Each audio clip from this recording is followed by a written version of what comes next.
Shalom Aleichem. We are in Mishneh Torah, the Rabbeinu Gadol, Rambam, Zichro Livracha.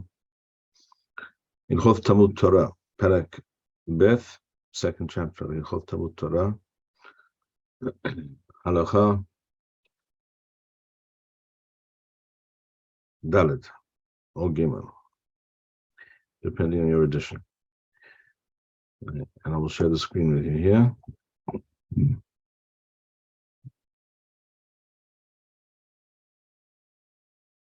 Halacha Dalet, or Gimel, Melamed Tinokoth, Shehu Maniach et HaTinokoth, will say,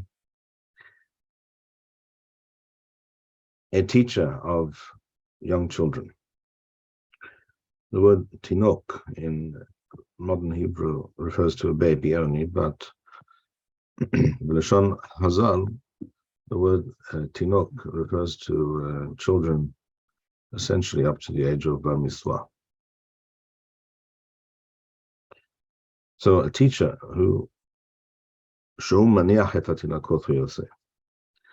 In other words, he does not take his job sufficiently seriously. And therefore, he sometimes leaves them alone for a time when he's supposed to be teaching them. Or as he is teaching them, he is involved in doing some other melacha. Or it becomes apparent to the people in the town and the place that he is not taking his job seriously. Pasuk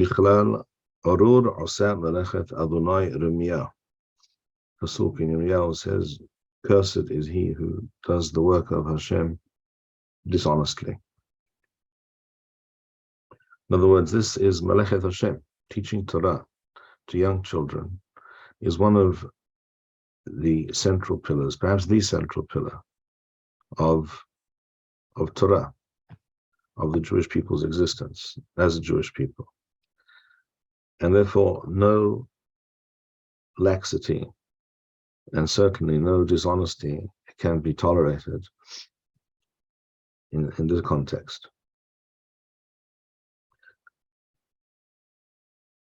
Before we continue, I would mention that it speaks here about Shehu Oseh Melacha Aheret Imahen. You may ask, how is that possible? How can he teach them and also be involved in some kind of work, some kind of melacha in which he is proficient?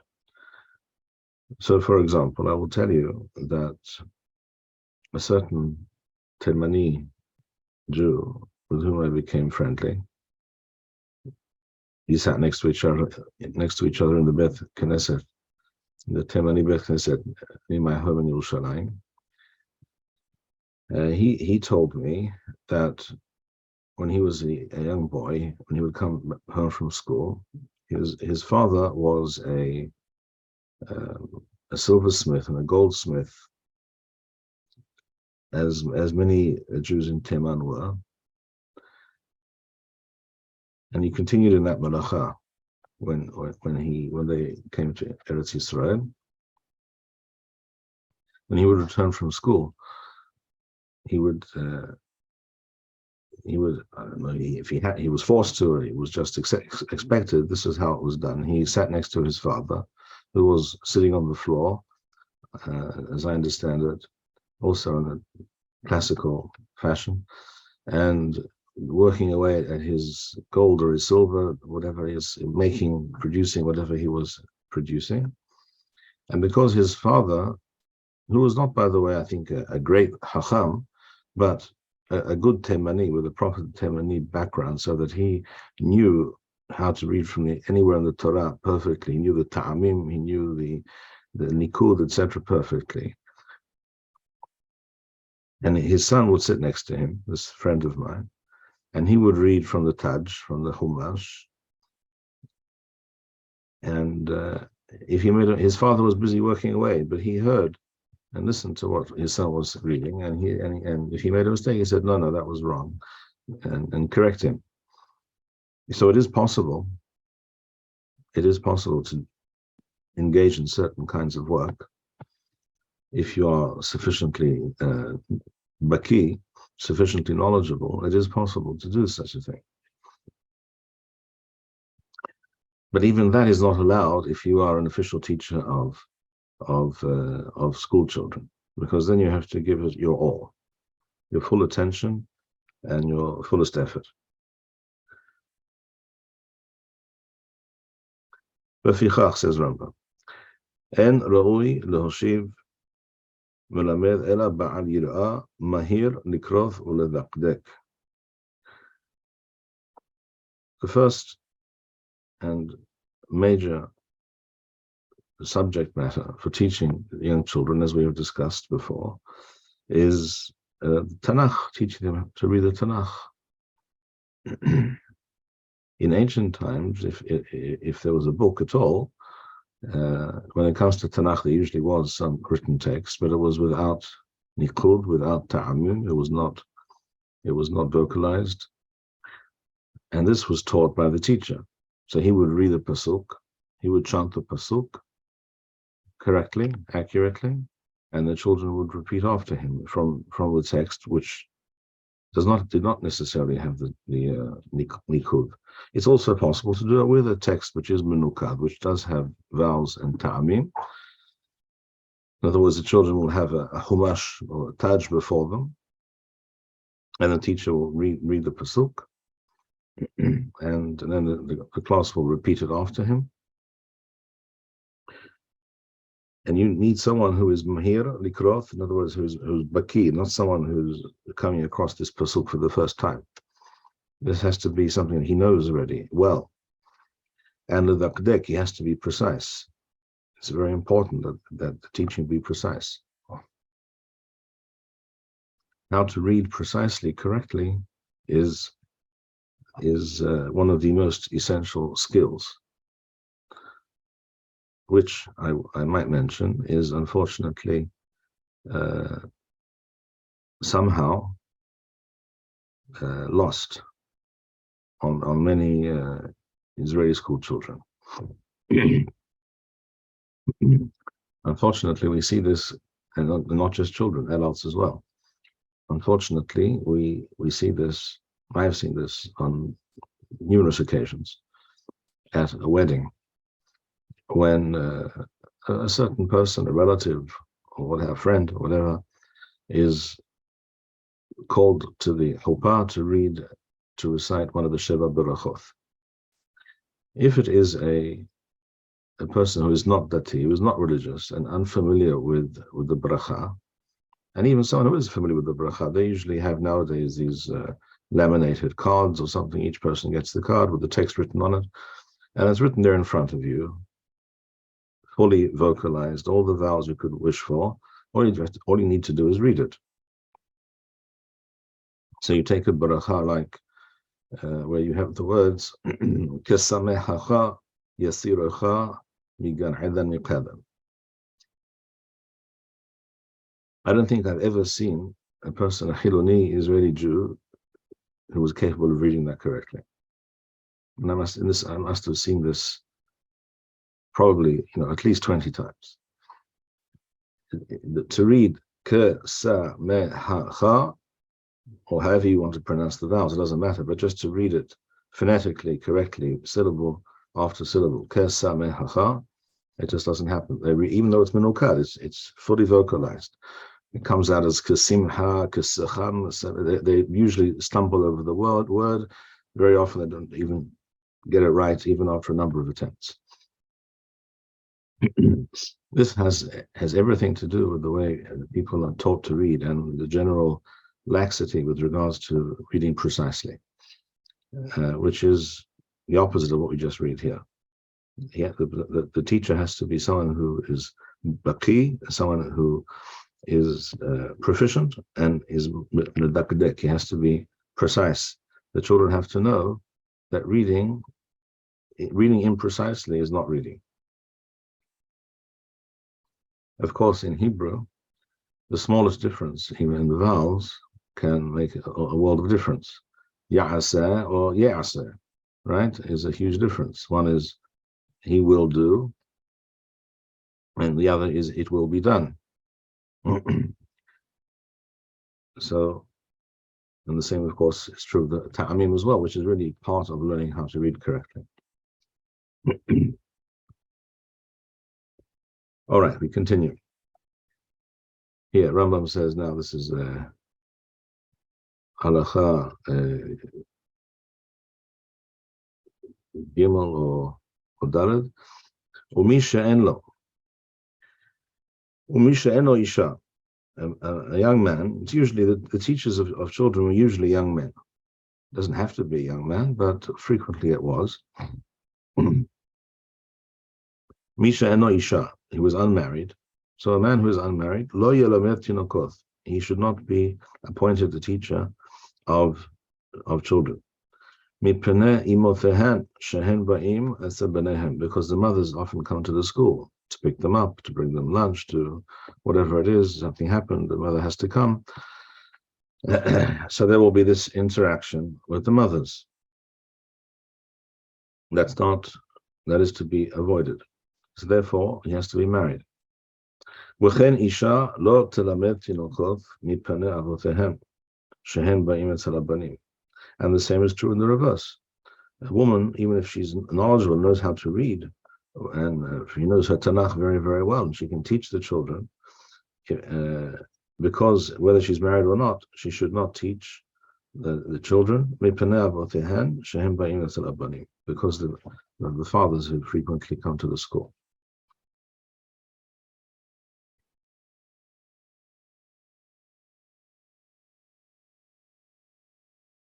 This obviously tells you a lot about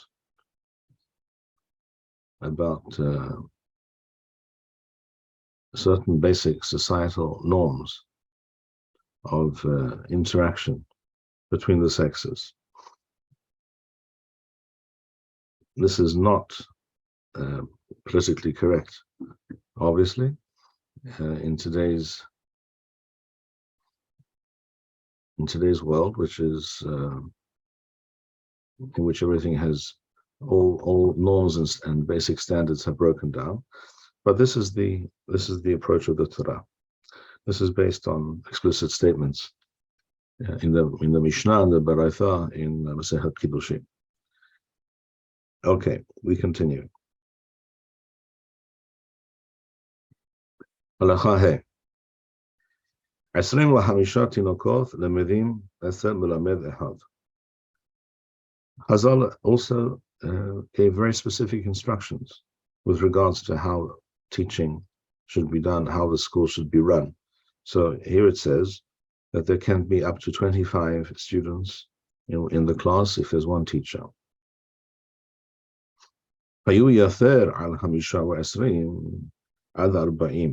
Between 25 and 40 students, then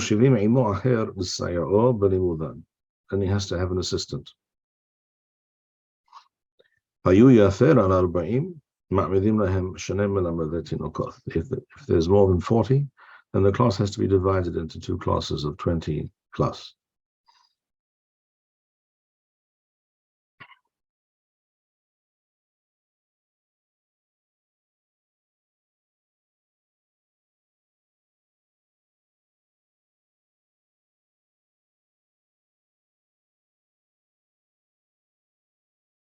Just to back up what we said a moment ago about the importance of teaching precisely,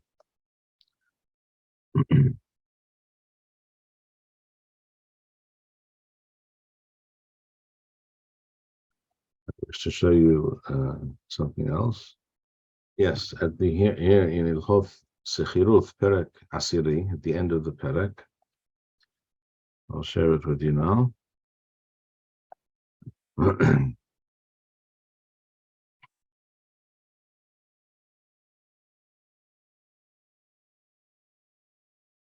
last halacha here. Hanotah ilanot livnei hamedina she'ifsid.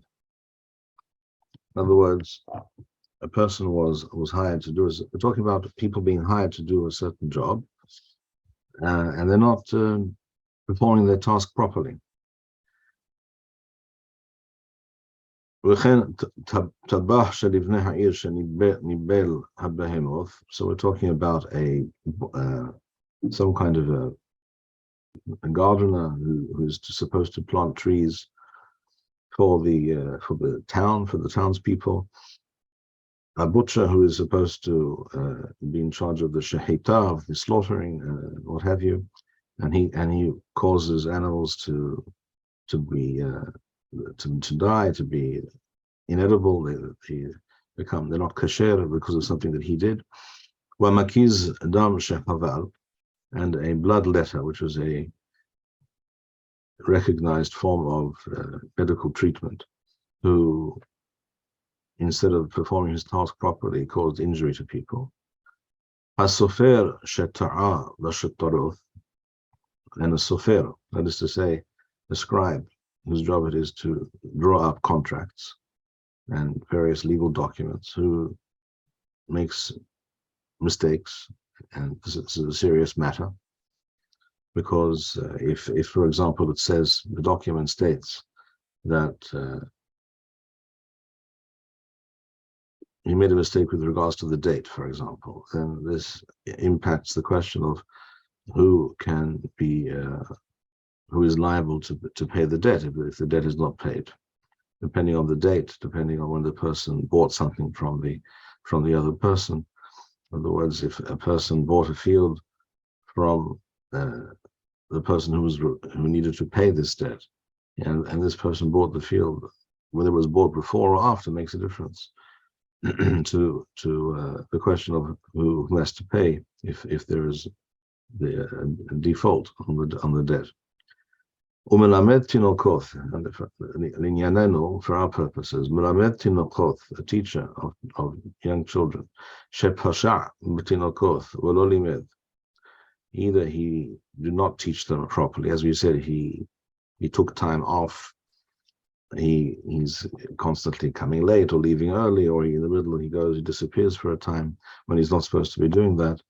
Or limed b'ta'uth, or he teaches what he's teaching them is incorrect, is inaccurate. In other words, he's not training them to read and hear the pasuk correctly. V'chol kayosed v'elu ha'umanim, or anything of this nature. And here we're not talking about something that can be repaid. It's impossible to repay and make good the damage. Children who were taught incorrectly, or they've learned that pasuk incorrectly, now they have to unlearn it and have to relearn it, and that's not something that can be remedied, certainly not by a fine or anything of the sort. Mesalkim otham below hatra'a, they are to be dismissed without warning. Mipnei shehem kemutarim u'omedim ad sheyishtadlu b'melachtam, because they, from the moment that they are hired, they are mutarim. Mutarim doesn't mean mutar, it means they were given hatra'a, they were warned. In other words, it's as if they were warned. They're constantly to see themselves as being warned and being aware of the fact that if they do not do their job properly, even once, they can be immediately removed. Until we see, unless we see that they are truly aiming to do their job correctly and to the fullest extent. Once the sibur places them in this position and hires them, they must take their job very seriously. And Melamed Tinokot is a perfect example. So this is in Hilchot Sechiruf. Now we can return to Hilchot Talmud Torah.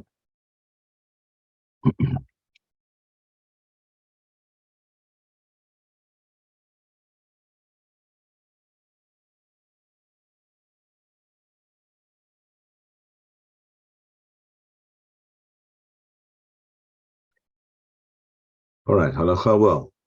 Molichim et haqatan mimelamed למלמד אחר שהוא מהיר ממנו, בין במקרא, בין בדקדוק.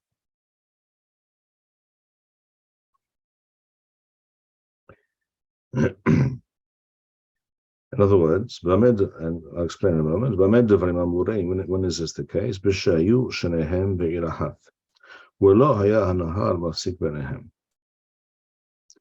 In other words, it is correct and proper for the parents, and particularly the father is the one who is required to teach his son Torah, as we have learned. It is not at all improper, quite the opposite. It is very proper and laudable that the father seeks out for his child the best possible education. There are those who say, why not just send your child to a regular school or a public school or whatever you want to call it. The regular school everyone goes to, what's the problem? Why do you have to be elitist? I've heard this argument. Why people shouldn't want to be elitist. They should go with everybody else, what they're doing. Well, the answer is, if what everyone is doing is good and correct, well, by all means, go be part of the crowd. But if that's not the case, then a person has to know and has to be aware of the fact that perhaps this school is better than that school. This teacher is more proficient, more serious, will produce a better outcome than another teacher. Then you switch your child. Absolutely, that's what it says here. Molichim ethakatan, a child, a young child, can be moved from one teacher to another, which means essentially from one school to another. Mahir here means proficient, familiar, baki in the Tanakh, and knows how to teach the Tanakh, and has taught and has experience, and is also ben b'mikra, ben b'dikduk. In other words,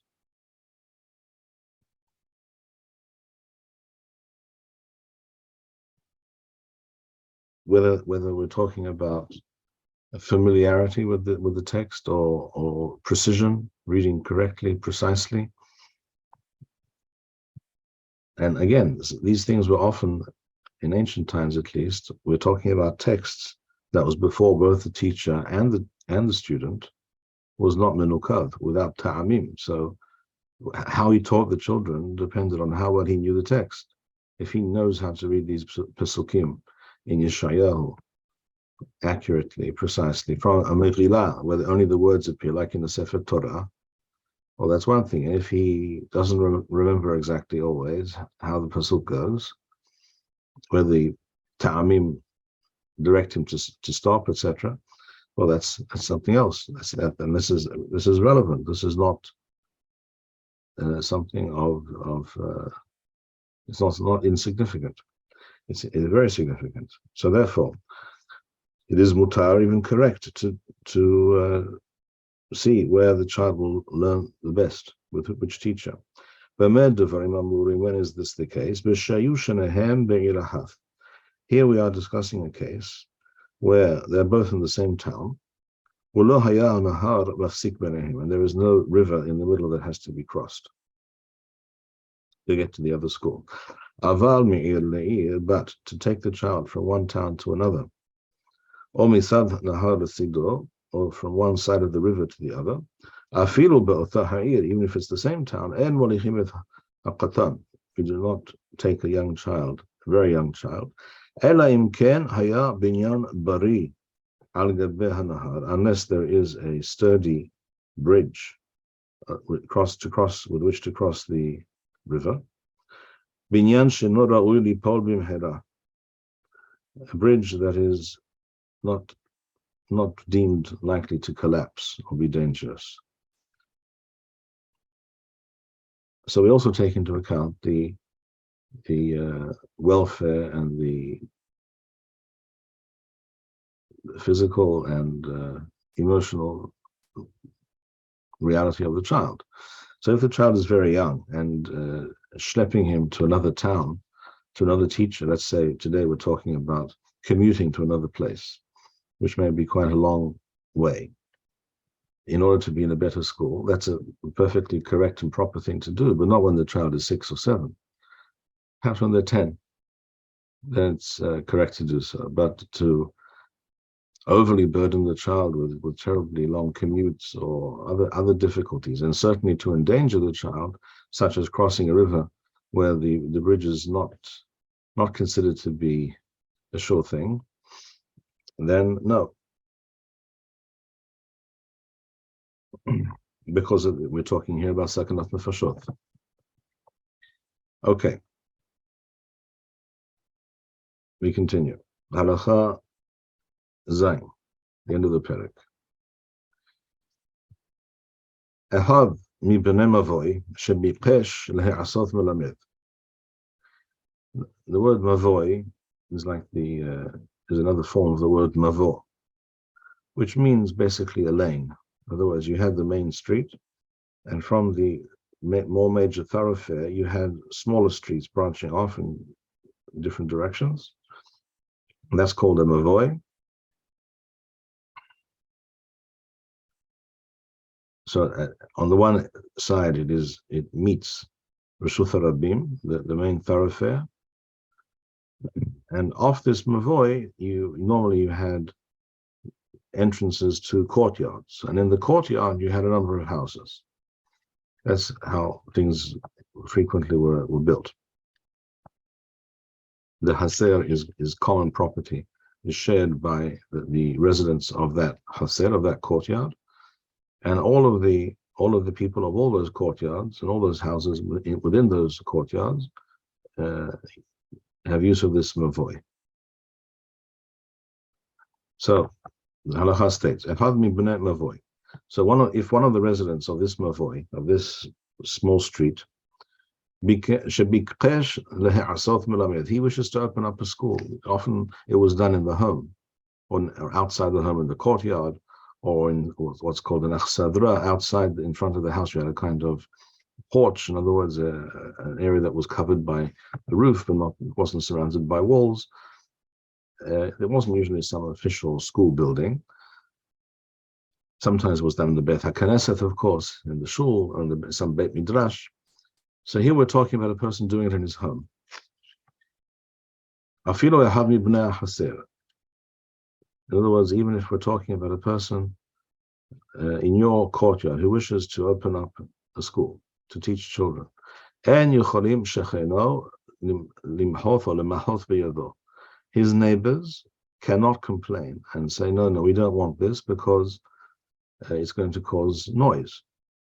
Maybe litter. Maybe the children will make a mess, and and the children are chanting all the time, and they're going to be playing maybe as well some of the time, obviously.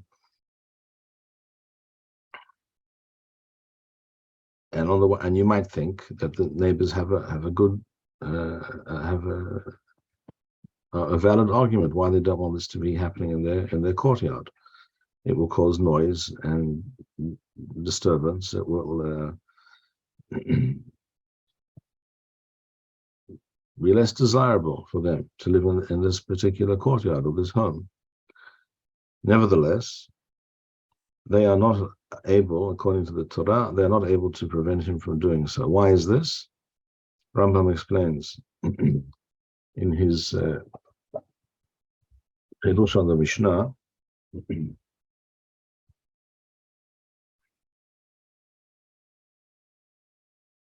me read it to you.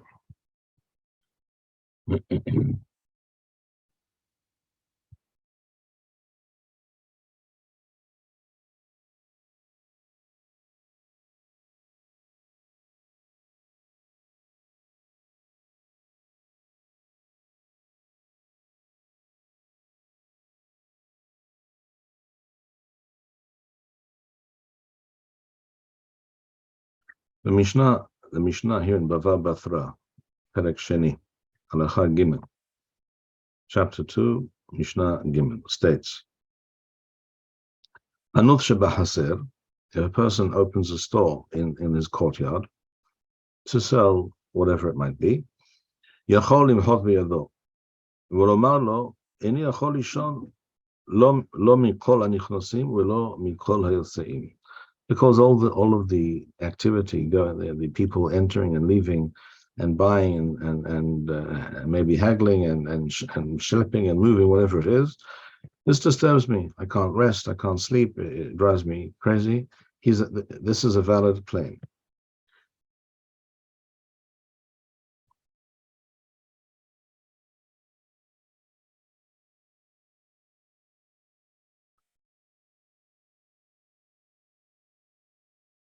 But the person is allowed to produce, shall we say, earthenware pots, jugs, etc. We'll say bashuk, but he is allowed to pursue his line of work if it is, for example, producing such earthenware goods, producing them in the chaser, in the courtyard, and then taking them to the shuk, to the marketplace, to sell. That he's allowed to do. But if he wants to also sell it in the marketplace, in the courtyard, and this means people will be coming in and out and what have you, that the neighbors have the right to prevent him from doing. But a neighbor cannot say to this person, he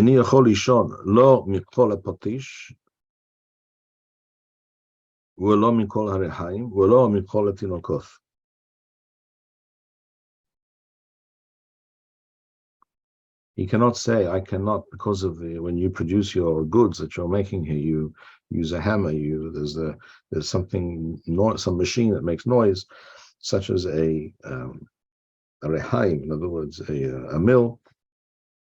Maybe he grinds wheat into flour to sell in the marketplace. And this involves the turning of stones and all kinds of, it's a deep rumbling noise that it creates.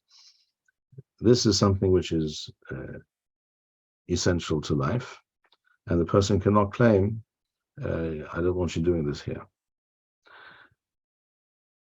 And also, he cannot say, I cannot rest and I cannot bear the noise, lo mikol hatinokot, not because of the young children that you're teaching. Rambam says in his Perush on the Mishneh,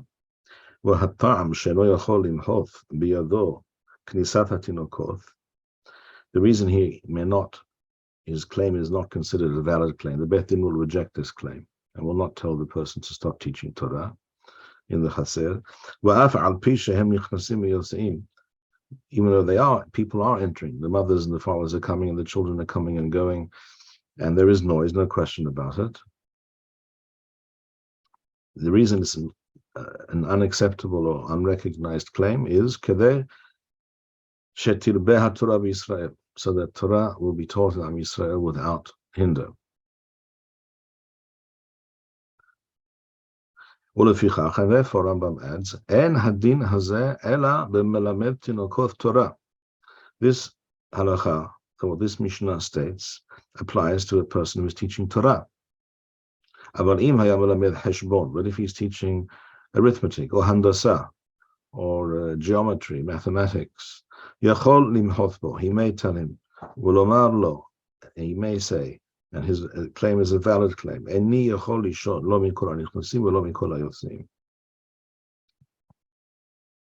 Mefurash in the Talmud, in Bava Batra, and this is what Rambam quotes here in regards to teaching Torah. And Rambam brings this,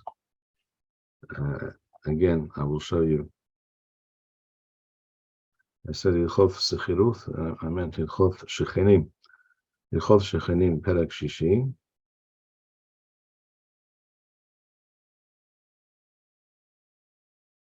Halacha Yod Beth.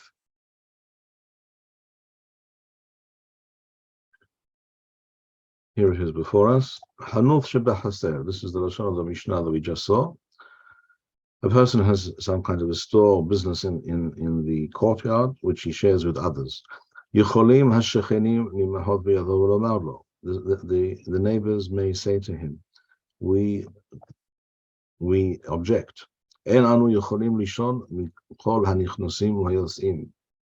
The people coming and going and other activities, but as a result of what you are doing here, we cannot rest, we cannot live here in a reasonable fashion.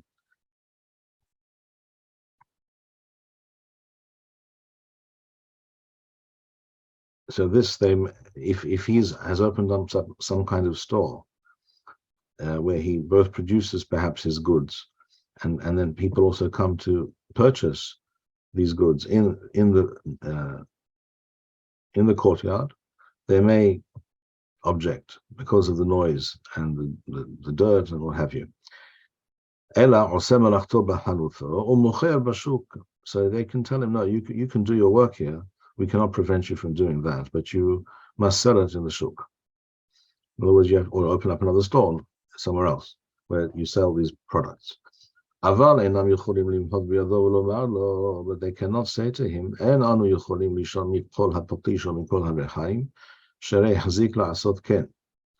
but if a person has been doing so for a time, he has a hazakah that he may engage in some kind of work, even though it's noisy work in his courtyard, is also his courtyard, and he may do so. That is his livelihood. V'chen, here halacha yod gimel, v'chen yesh lo lelamed tinokot shel Yisrael Torah, yesh lo lelamed tinokot shel Yisrael Torah b'toch beito. A person is allowed to teach young children Torah, which means, by definition, it will be noisy. The children will be chanting and repeating and reciting. So when 25 children are reciting something together aloud, that is definitely audible. And they'll also play, they'll have a break and what have you. So it will be noisy, and the neighbors will objectively suffer to some extent.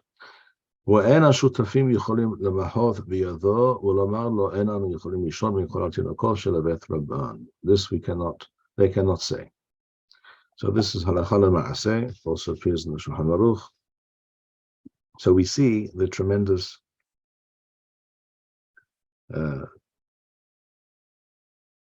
status of Talmud Torah in Am Yisrael. So that certain halachot, certain standards with regards to, for example, Hilchot Shechenim, are waived when it comes to Talmud Torah. Talmud Torah is even more important than a person's livelihood, because with regards to some aspect of his livelihood, they can object and tell him, no, you can't do this here in the courtyard. With regards to teaching Torah, they have no such claim.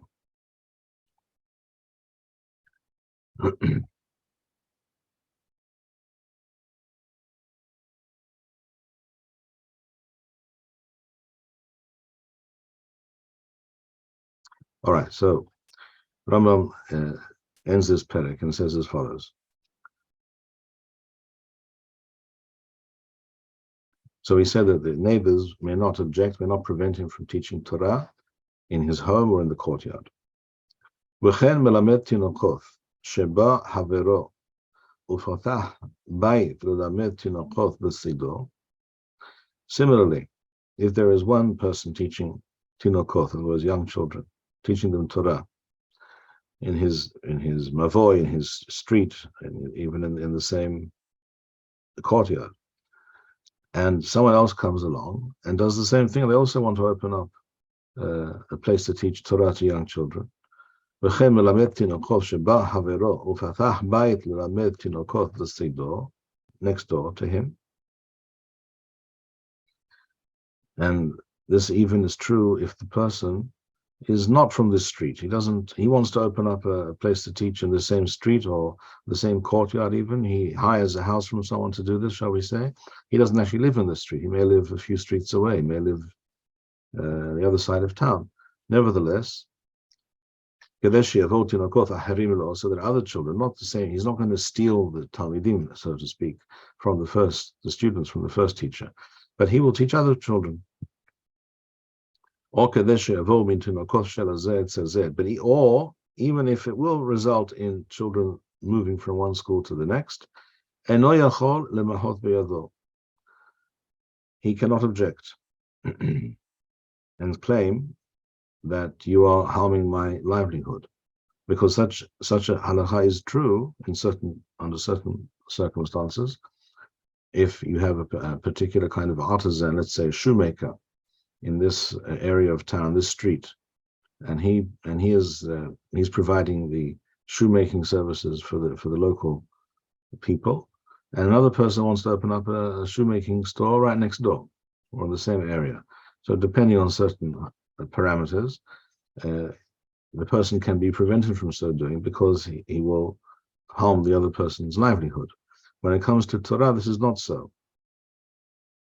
שנאמר, אדוני חפש למען צדקו יגדיל תורה וידיר. In other words,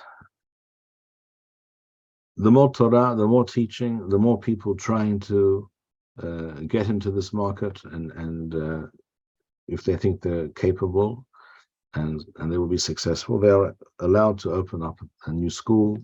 They are allowed to. It is good, in fact, that there be competition, so that the parents can choose, as we said before, the best possible education for their children.